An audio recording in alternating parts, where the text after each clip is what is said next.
জানেন, মুখে দুর্গন্ধ একটা বিব্রতকর সমস্যা।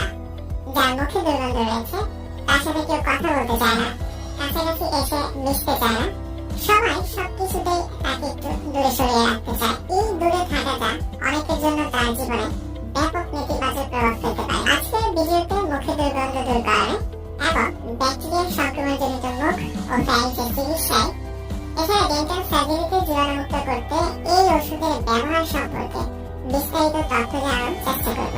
তো চলুন ভিডিওটি শুরু করা যাক। আপনি হয়তোবা জেনে থাকবেন, প্রত্যেকটা মানুষের মুখ, দাঁত ও জিহ্বাতে স্বাভাবিক কিছু জীবাণু থাকে।